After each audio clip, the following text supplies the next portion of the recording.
Hello আমার ছোট্ট বন্ধুরা, বিভিন্ন যে কারগুলো আছে আমি আজকে তোমাদেরকে সেই কারগুলো জানাবো। ঠিক আছে বন্ধুরা, তাহলে চলো।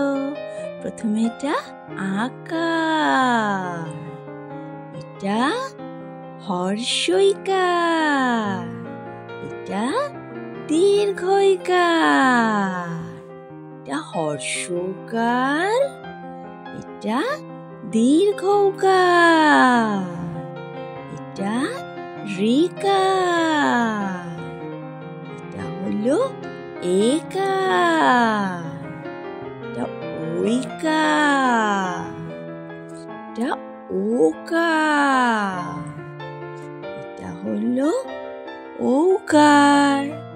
তাহলে মিষ্টি বন্ধুরা, আজকের মতো টাটা।